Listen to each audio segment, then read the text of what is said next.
The sun was barely up when Elijah Turner began his usual morning route through the quiet suburbs of Willow Creek.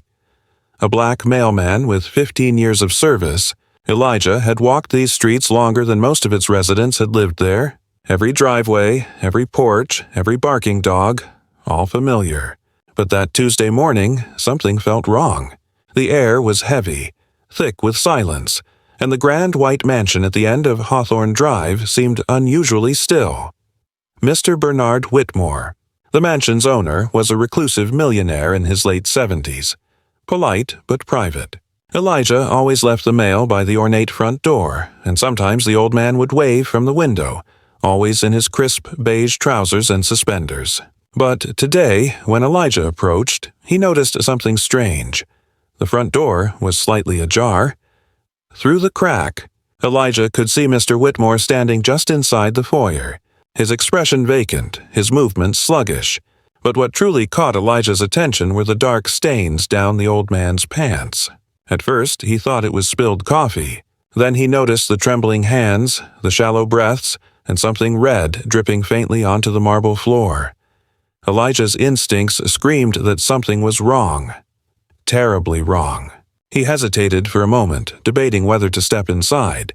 Then, as the door creaked open wider, revealing a glimpse of the grand hallway and what looked like overturned furniture and shattered glass, Elijah's pulse quickened.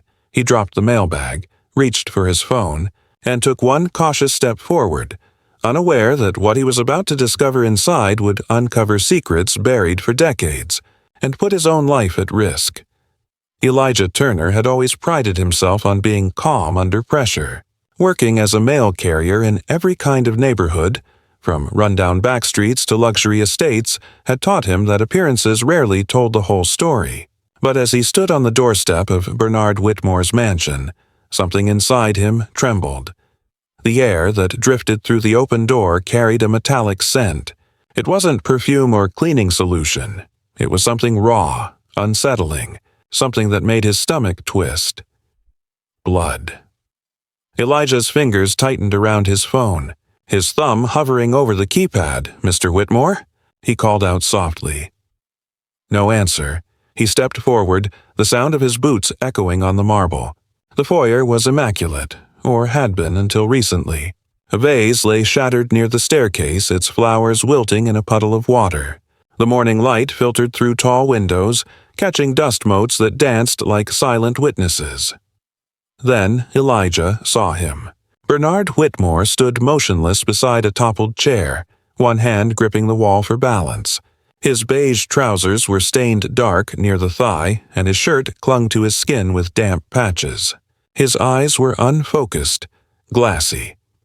"Elijah," he rasped, recognizing the familiar face through the haze. You shouldn't be here."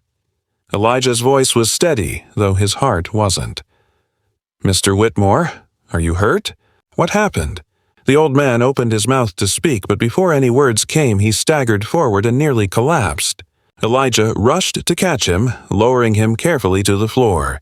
That's when he saw the wound, a deep gash just above the knee, still bleeding sluggishly. But something didn't add up. The cut looked clean, almost surgical, not like an accident.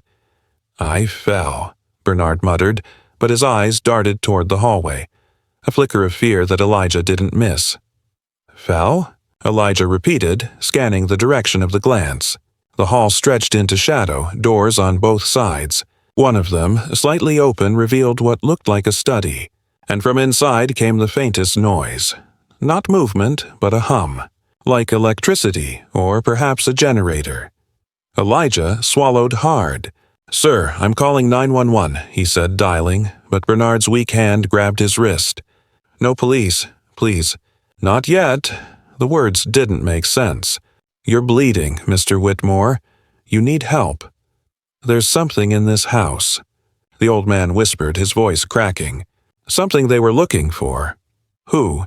Elijah asked. Before he could answer, a floorboard creaked deeper in the house. Elijah froze.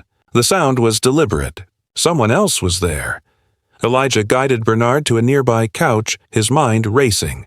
The mansion suddenly felt suffocating. Too many shadows, too many closed doors. He had always assumed the old man lived alone, but now he wasn't sure. "Stay here," Elijah said quietly, his instincts from years in rough neighborhoods kicking in.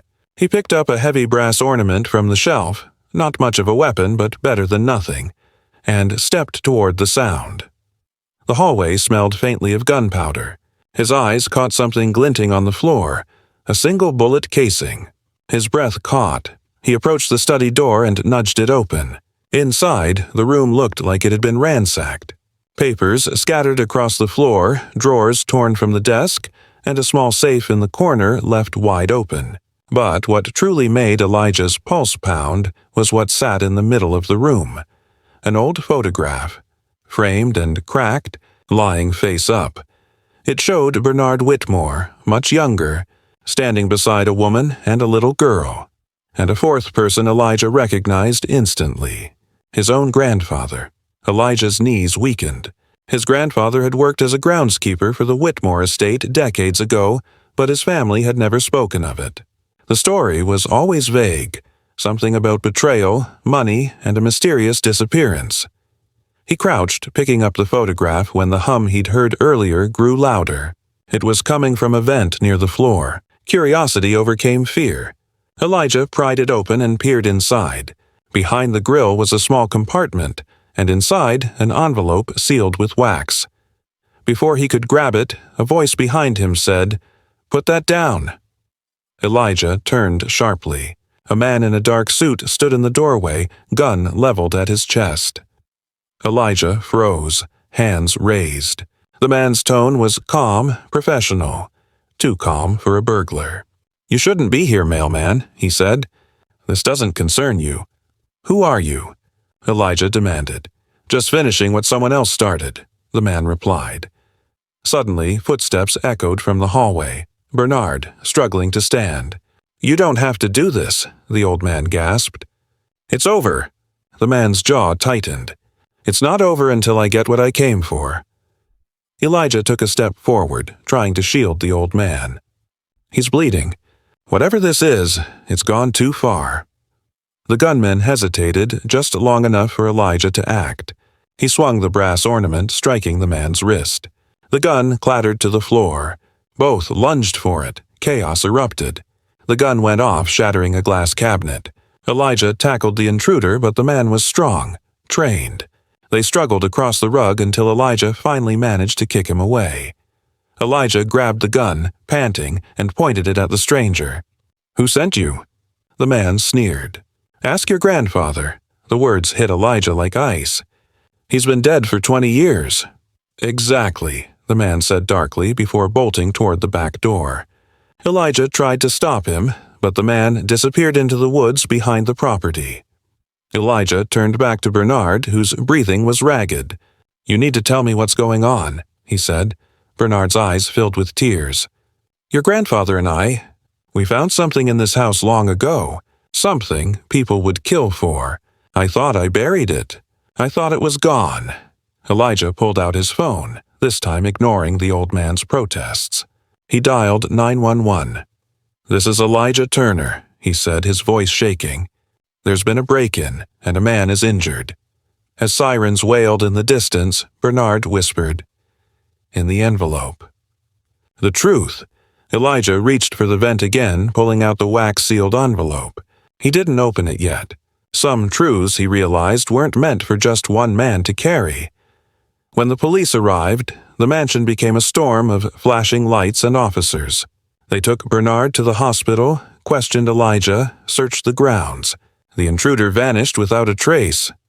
But as Elijah walked away from the mansion that night, the envelope still in his pocket, he couldn't shake the feeling that the story wasn't over, that whatever was hidden inside would change everything he thought he knew about his family, the Whitmores, and the blood-stained past buried beneath that grand old house.